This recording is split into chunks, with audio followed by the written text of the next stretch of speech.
you've never seen a bunch of, older people dance as hard as you've seen at a Chubby Checker concert. I promise you. I promise. It's the ins and outs with Mackie. Hi, I'm Jamie Hernandez, and this is the Ins and Outs with Mackie, a show about awesome gear and awesome people. We'll be bringing you musicians, engineers, podcasters, streamers, and sometimes the occasional Mackoid. If you're new to the channel, make sure to hit that subscribe button on your favorite platform to get all the latest Mackie updates as soon as they are out. So first of all, we want to thank all of our creative and talented Mackoids out there who submitted to our intro and outro contest. We were so overwhelmed by the amount of submissions we received, but we are finally here to announce the winner, and he's here with us today. Our winner is a music composer, songwriter, and engineer. He has produced music with Grammy Award-winning artists such as Joan Stonestreet, Bunny Sigler, and Chubby Checker, and now he's in the Mackoid Hall of Fame. Congratulations and welcome to the show, Dontrell McDuffie, aka Duff Diddy. Hey, what's going on? How's it going, man? Congratulations. Thank you so much. Thank you. Thank you for having me. It's going well. I'm very happy to be here and to be a part of the Mackie family. We're glad to have you, man. So, Duff, after reading a little bit about you, you seem to have been exposed to music and even started performing at a very young age. Let's start there. How did it all begin? Wow. So I grew up in North Carolina, in a very rural part of North Carolina. I grew up on a farm, actually. And that time we always went to church, right? So I spent a lot of time in church, and, so from there was an organist named Sandra Rogers. Sandra, aka, her name is, we call her Poochie. Anyway, Okay. so she always played the organ, and I remember being 5 years old, and I remember this distinct feeling of the bass pedals when she would play the bass pedals on this Hammond organ. I could feel it in my chest, so I was just drawn to it. So I would ask my mom if I could go sit over there with her, and I would ask her if I could go sit over there with her. And that kind of kickstarted my career. I ended up getting a piano, like a little Yamaha keyboard, very small one. And I just started banging around on it. By the time I was 11, I was playing in church. By the time I was 13, I was playing at a separate church, by myself, like going into high school. So music has always been an integral part of my life. It also, like most, I would say most Black musicians, a lot of us start out in church. So that was a lot of inspiration for me. And that's how I got my start in music. And I take nothing away from that. I give all credit to that, because without that, I wouldn't be sitting here. And you grew up singing in choir. I Yeah. mean, I know you did some drumming. You kind of did. seem like you're a musician's musician. Would you agree with that? Yeah, no, I've heard that, quite a bit. I love music. I love learning. So I play a little bit of, a tiny bit of everything. I definitely play drums. So how that worked was our drummer went off to college at my church where, Poochie played. And so I was trying my best to play organ and keys, but obviously that seat was filled, but we didn't have a drummer. So I ended up playing drums, and I was terrible in the beginning, and she fussed at me like every Sunday, and I got better, and I got better and I got better and I got better. And, here I am. I don't get to play drums as often as I would like, mostly because when you're a keyboardist or organist or producer, you don't get many drum calls. But, I still do it. And it's something that I love. And I play a tiny bit of guitar. I play a little bit of bass. I'm not phenomenal at those things. I can tinker around enough to get my sound out, for production. But I love learning and growing, and it's just something that it does to my brain that just makes me feel good. So. And now you produce music as well. And you took a trip to New York with a co-producer and close friend where you participated in a producer showcase. What happened there, and who did you end up meeting? Okay. So I went with my best friend, Rocket Jackson. We went to New York. I remember it distinctly because August 5th is my birthday. That's why I remember the date. We went August 4th. We stayed up all night. We both worked. We drove there. We changed our clothes in a parking garage, and we went to this competition. We didn't win, but I ended up meeting Carvin Hagens. Carvin is producer of Music Soul Child, Justin Timberlake, Raheem Devon, Jill Scott, Tupac. He's done like a gamut of different people. And actually, funny enough, the pastor of the church is Keith Pilzer, they're all a part of this Touch of Jazz. Okay. So Keith Pilzer also kind of became one of my mentors, but I ended up working with Carvin. So I was living in, I had moved from Virginia. This is fast forward 2 years from living with Rocket. We both go our separate ways for a little while. I moved to Maryland and I'm working for a marketing company. So my marketing company is going back and forth between hosting our annual meeting either in Philly or Houston, Texas. And so they finally decide on going to Philly. So I go up to Philly and I, get this wild hair and this crazy idea like, okay, I know Carvin's in Philly and it's on a Wednesday. And I know that Wednesdays for most black churches is Bible study. So I hit him up on Facebook, randomly. I've been trying to talk to this guy. I've been watching all his interviews for like 2 years. And so I hit him up on Facebook. I say, hey, I'm in Philly. Would you mind if I came to Bible study at your church? He's like, no. He's like, come through. So he sends me the address. I go to his church. I sit there. I sit all the way through Bible study, right? Yeah. And at the very end of Bible study, the pastor, Keith Pilzer, starts praying. So I get up, I go sit at the organ without anybody asking me. I turn the organ on, which is a process if you know anything about Hammonds. Turn the organ on, and I start playing. And I play until the end of service. And at the end of the service, Keith comes up to me. He starts talking to me first. And he's like, well, man, you sound really good. I didn't know who Keith was at the time, right? I just knew he was a pastor. He seemed like a really cool dude. And then Carvin comes up to me. He's like, yo, you sound great. He's like, I need that. I'm like, okay. He's like, you want to work? I'm like, yeah. He's like, you seriously want to work? I'm like, yes. He's like, all right, I'm going to hit you up next week. And so from there, we created this, long-standing working relationship. I got to do a lot of really cool things, and got to work on some cool projects with him. From like I worked on a couple documentary series, like did some really cool stuff with him, and it led me down this long path of meeting all these different people who I would have never met had I not just taken that initiative to get on the organ that night. That could have gone a few different ways, right? But it worked out in your favor. What was going through your mind? I was elated, as far as like him approaching me. Like one thing that I've learned is, fortune favors the bold. And, I've just never been a very shy person. I've always been the type of person to take calculated risks. I won't take like crazy risks, but I will take calculated risks. So in that moment, I figured the worst thing that they can tell me is to get up. But I'm very good at gospel music. I know this for a fact.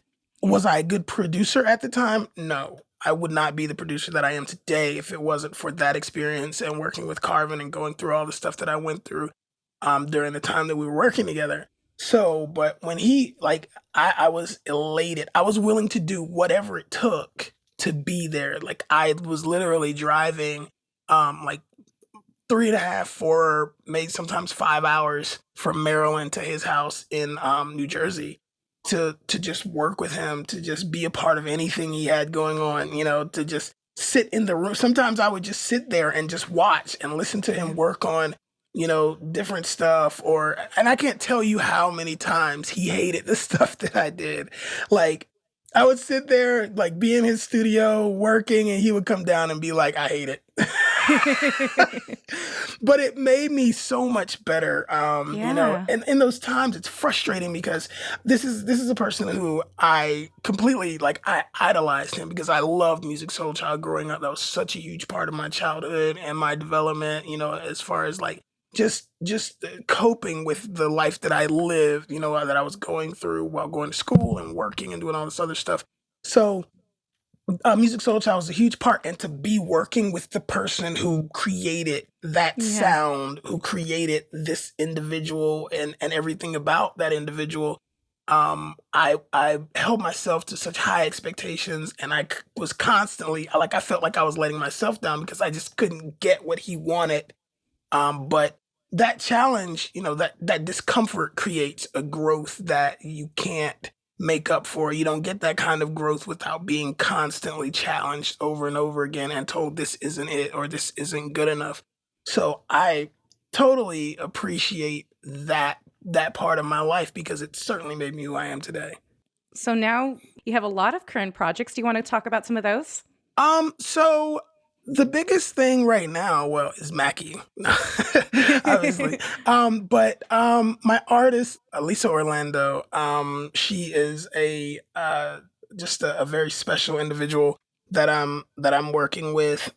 Lisa has had a lot of turmoil in her life, and she's gone through a lot, and like major changes. And I'm one day we're gonna sit down and I'm gonna interview her and allow her to tell her story because it's an amazing story. But I'm working with Lisa. We're working on like a pop EDM project right now, and what I believe is special about her is her like unending drive. Like I've never met a person who, beyond talent, beyond marketability or whatever, you can come up with as far as like the ideal artist, right? The biggest thing for me, and I think for most people who work with talent, is to have something because you can't give someone drive, right? You can't give someone the desire to be the best them. And I know, like, I can see in her that she has this desire to be the best her. So we've been working diligently to produce great music to put out to the people. And I'm elated to be working with her and have her as an artist and have her choose me as a producer and co-writer. So I'm super excited about what we're doing, and we're just pushing forward best we can do. Well, wow. That's very inspiring. So, aside from working with the talented Lisa Orlando, you're also a choir director? I am definitely still a choir director. So my church, shout out to Refuge Evangelical Baptist Church, Pastor Dr. Wilbert Richardson.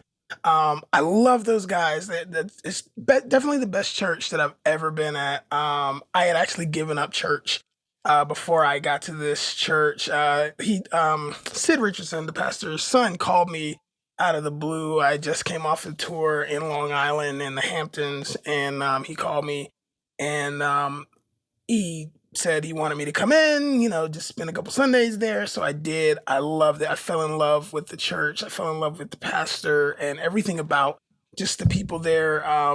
It's an amazing experience. So I'm so glad that I did. So yeah, so I've been obviously teaching, playing for choirs and singing on choirs since I can remember.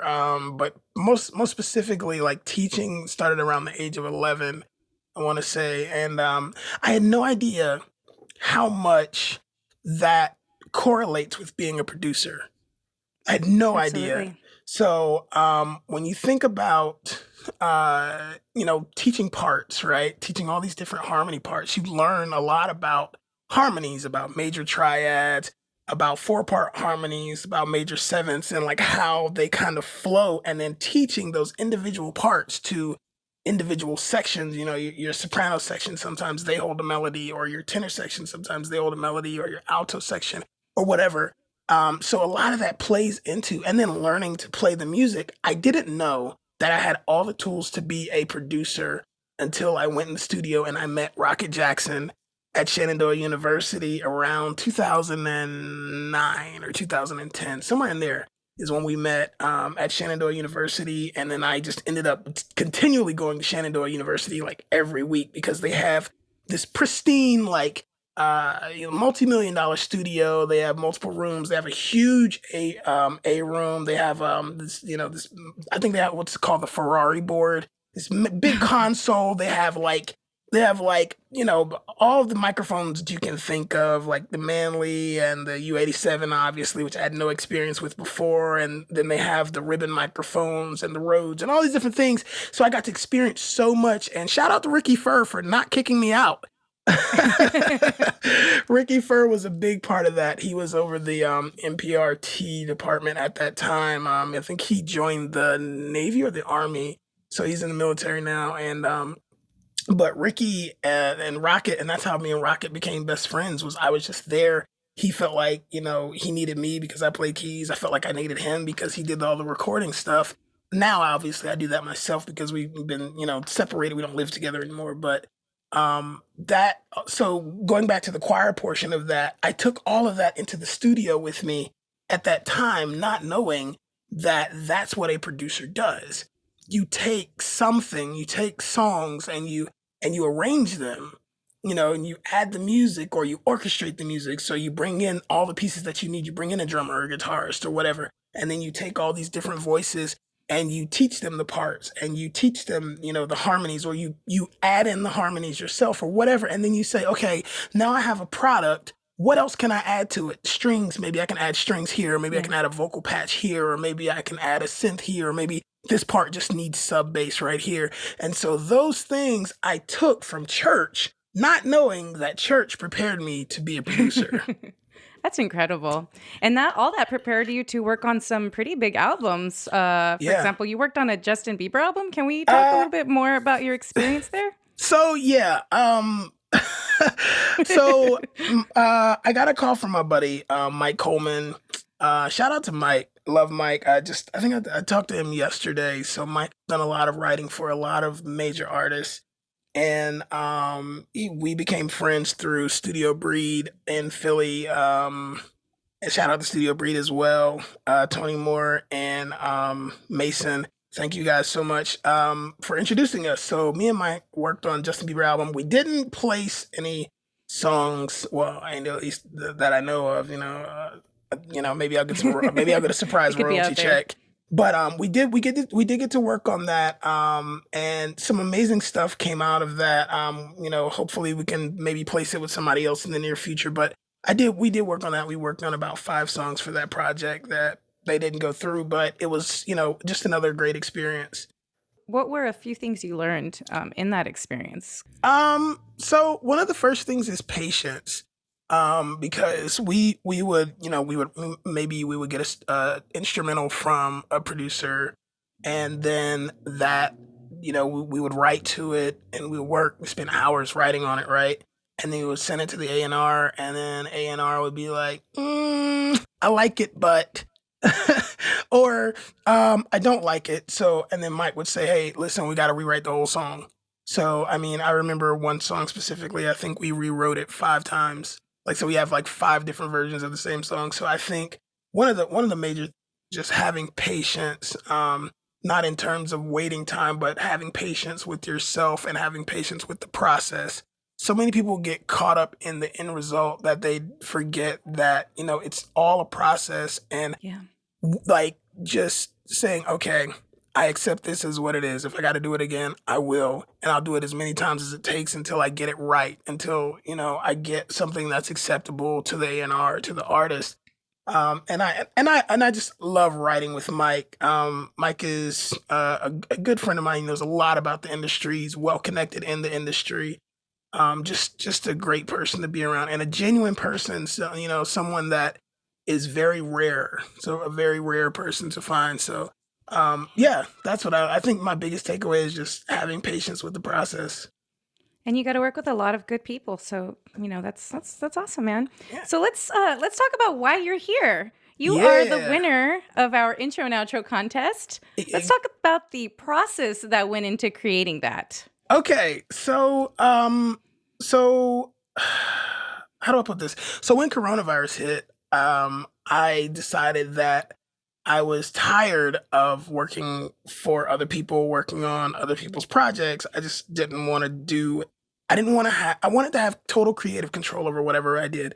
And I just wanted to put stuff out into the world and have it be that. So whatever it was, that was what it was going to be. Not not edited, but you know what I mean? Like an unabridged version of myself, my thoughts, and my unadulterated creations. So when I saw the Mackie ins and the ins and outs competition, I said to myself, okay, I can do this. And so I was already formulating a game plan in my mind of how I was going to go about it. So I went on your website and I said, okay, what are the main points that they want to hit about this, their ins and outs podcast? So I read that, and then I took those words and I just remixed them in my mind.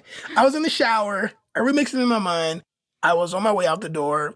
I stopped right here and I said, you know what? I'm just going to do it right now. So I took literally from start to finish from zero, like just opening Logic with nothing. I took 30 minutes, literally 30 minutes.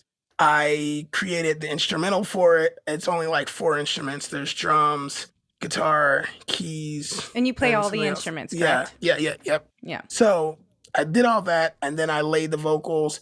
I mixed my vocals. I did like a digital mastering process, and then I just emailed it and didn't think about it. Cause I don't usually win stuff anyway, so I'm like, whatever. If I win, I win. If not, whatever. It's cool. And you guys hit me up, and here I am.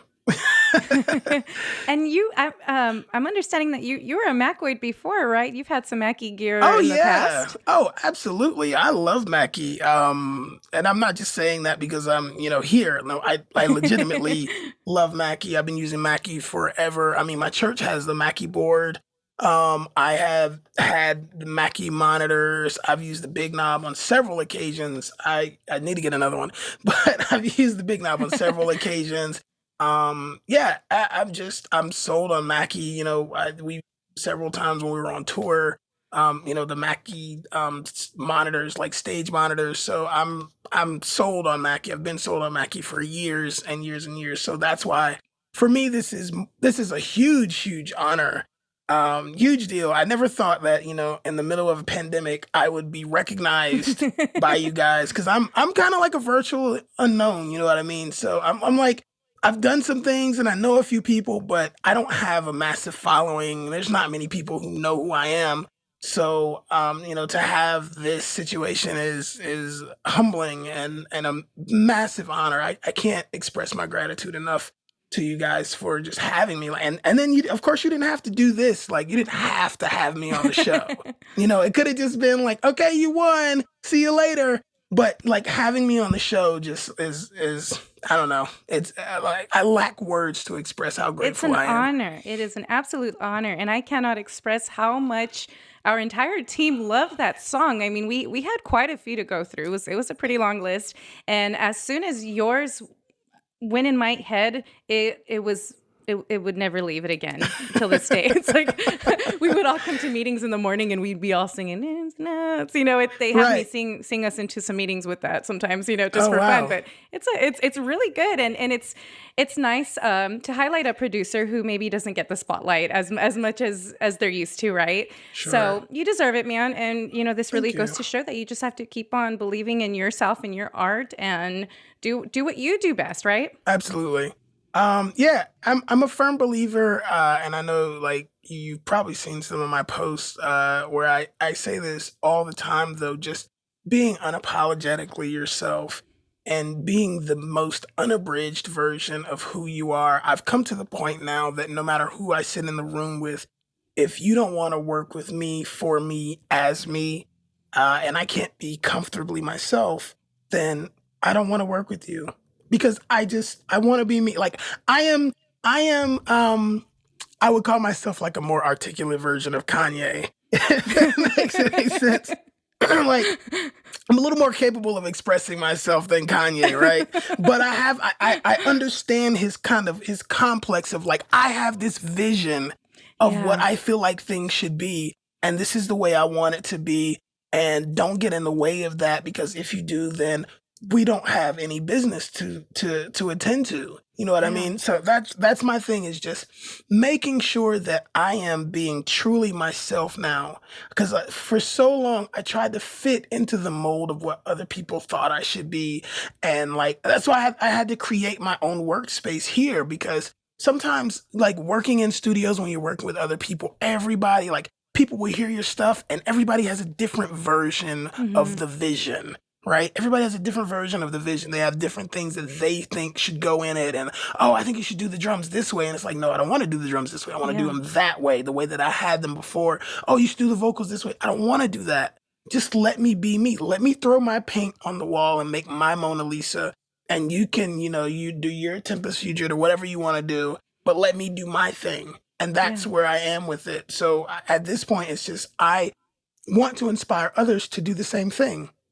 Don't force your vision on other people and allow them to be the greatest version of themselves and allow yourself to be the greatest version of you as well. Be the greatest version of you possible and don't taint that. Don't add anything to it. Don't take anything away from it. Just be you. Be Yeah. authentically you and relax.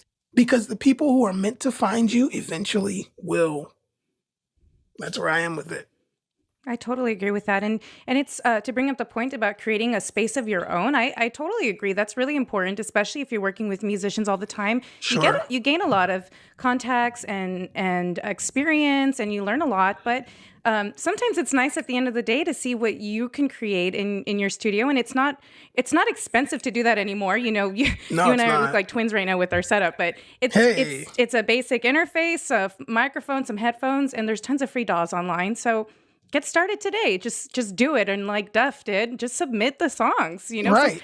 you'll win Or you sometimes. can or you can buy a producer bundle and get, Pro Tools first for free. There you go. There are several I didn't even ways. have to tell him to say that. Uh, It's a good deal. yeah, So it future really is. music, do you have anything that you have coming up? So again, I have Lisa Orlando's project. I do have a project of my own that I'm working on as well. Yeah. So do you want to talk about the song that you're going to be performing? This song is very, very special to me. I wrote it in a time in my life where I was deeply in love, but going through turmoil. And it's called Soldier for Love. Uh, it's just, I think it's just one of those songs that it just pulls at your heartstrings. It's a very emotionally driven song. And it's something that's relatable. I think, having that universal message is important for pretty much all music. If we can, reach out and inspire and touch people just, across the globe, that's what it's all about.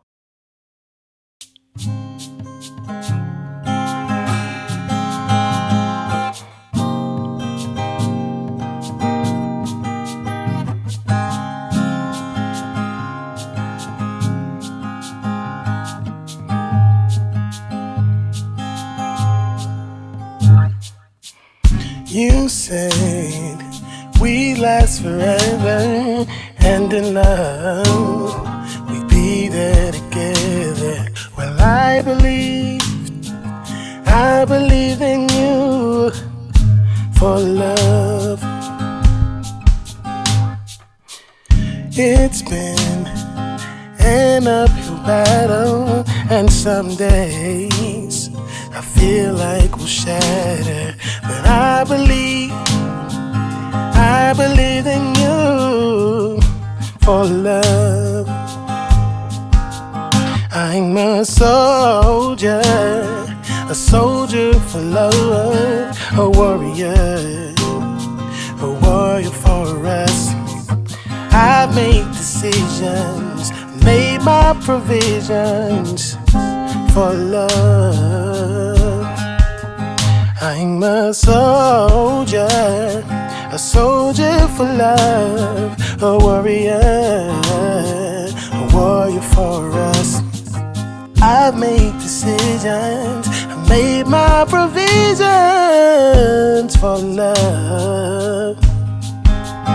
And in love, I gave it up, and in love, I lean on trust. I love you, you know it's true, and love.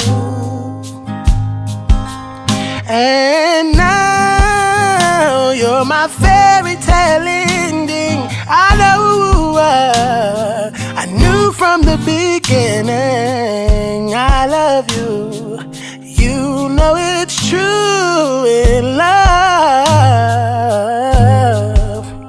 I'm a soldier for love, a warrior for us. I've made decisions, I've made my provisions for love. I'm a soldier for love, a warrior for us. I've made decisions, I've made my provisions for love.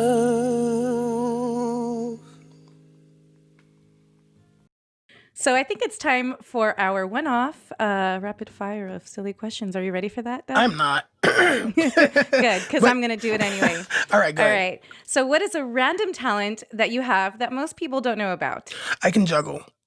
Really? Yes, I can juggle. You're going to have to throw that in the video or send us a video because we have to see that. Like, how do you juggle? Is it just three balls or do Yeah, you do like pins? no, Are no, no. you... I do. It's three balls. I can juggle. I learned when I was in high school. I actually had to play a jester in the Once Upon a Mattress at my high school, so I learned how to juggle just for that. You need to bring that back. So you have been performing for a long time. What is one of your favorite moments on stage?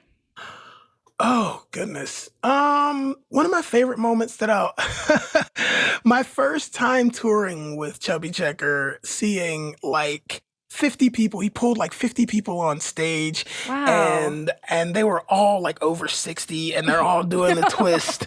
And you've never seen a bunch of, older people dance as hard as you've seen at a Chubby Checker concert. I promise you. I Oh, promise you've man. never seen anything like it unless you've been to one of his concerts.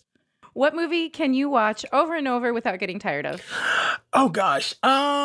Okay, so um The Fountain with Hugh Jackman, Okay, that's a good one. Coming to America, because that's a classic. And The Matrix. Nice. Yeah, I'll just leave it at Very, those very three. good music to test speakers with, too. Absolutely. So, adding to that, who would play you in a movie of your life? Who would play me? Oh God. Probably Michael Jai White. Because a little known fact Okay. about me is I do martial arts. Cool. Yeah. So Michael Jai White, I would definitely have it. He's a lot more buff than I am though, so If you could produce a song for any artist, who would that be? JoJo. Absolutely hands down JoJo. So I fell in love with JoJo when I bought my first car. I was 18. I bought a Chevy Cavalier. Somebody had souped it up. They put racing wheels on it and tinted out the windows. They dropped it down to about like 3 inches off the ground. It was an amazing car. And the CD player that was in there had now that's what I call music, like volume 2006 in there.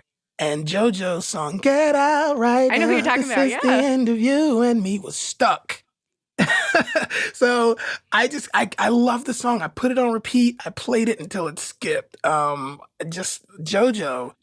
If I could get with any person, JoJo, and then second to JoJo would be Chris Brown. Uh, Very cool. Yeah. yeah, You need yeah, to send this over to them. yeah. Please do. Just tag them, right? Just tag Yeah, them when tag you 'em. share it. Yes. So, what's the next big goal that you're trying to accomplish?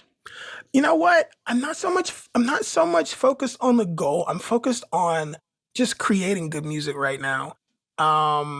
Creating good music and finding a space for Lisa. I never wanted to be an artist. So I only became a producer, an artist. I only started doing my own music as an artist, which people told me over and over to do because I had so many artists flake. So many people that don't have the same drive that I do. They didn't want to do all the stuff that I did, and I would create all these instrumentals, and nothing would ever come of it. So I said to myself, you know what? I'm just going to start recording to my own stuff. And so I did. And so for years and years and years and years, I did that. And now, now that I've linked with her, I think that I found, the one who just really wants it. So, yeah, that's all I'm working on right now. Like there are some specific things that I would like to see happen. Like I would like to connect with a solid pop EDM A&R from I don't care what record label. I would like to do that, but otherwise, just right now, the focus is just creating content, creating quality content to market and get out to the people, just to create that buzz. Because I feel like if you're in this for the money, you're doomed to fail. You can't be in this for the money because when you don't see that money come in, it's disheartening. And that's why a lot of people don't follow through because they're in it for the wrong reasons. I'm in this because I love this. I've been doing this my entire life. I don't know any other lifestyle. Like I've been at points where I would work my 9 to 5. Like when me and Rocket were in college, I would go to I go to school. So I go to school from like 8 to 3. Then I get off, and then from like 4 to, I want to say, 11 at night, I would be at work. And then from probably 12 until 6 a.m., I'd be in the studio. So if you're not on your, like, if you're not grinding like this, and I'm doing this, three, four, 5 times a week, or getting off work, going straight to church, going straight from church to the studio on a Sunday, if you don't have that type of grind and you don't have that type of desire and love and passion for this, then you're just not gonna make it. So it's Yeah. not really about, I don't think it's about create, like, I have those big goals in my mind. I do have those. I have those desires. Like, I want to win a Grammy. I would love to win a VMA or whatever the case may be. But the truth is, at the very core, it's just I want to just make good music and inspire somebody to be better, inspire somebody to be greater, or touch somebody. You never know. The one little song that you put on YouTube can literally save someone's life or literally change someone's life. So that's where I'm at with it. It's not about the big goals. It's about the small steps. It's the journey, not the ending. You've totally inspired a lot of us and a lot of our listeners today. So we thank you. And Thank you for having me. congratulations again for winning the contest. We love it. Woo-hoo. Any last things you wanna talk about? You have any websites that they can visit? No, I don't have a website. Follow me on Instagram at Duff_Diddy. That's DUFF_DIDDY for all of my exploits and for all of my journeys and my music and my inspiring posts and my stories. My stories are crazy. I post the craziest memes. But yeah, follow that. And I guess, shout out to my mom.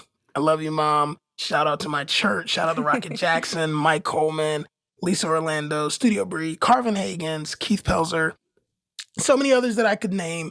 My brothers, all of my brothers. I love all of you from, Flex Joey, Ty, Ramik. I love all of you. And Patrick Rodriguez, my support, my backbone. I love you. I don't know anybody else. Well, thank you so much, Duff. I hope you have a fantastic rest of this year. However you continue to do that, and good luck with all your successes. So thanks Thank again. you so much, Jamie. Thank you. Again, this is the Ins and Outs with Mackie, a show about awesome gear and awesome people. We'll be bringing you musicians, engineers, podcasters, streamers, and sometimes the occasional Mackoid. If you're new to the channel, make sure to hit that subscribe button on your favorite platform to get all the latest Mackie videos as soon as they are out. Until next time, Mackoids. It's the ins and outs, with Mackie. It's the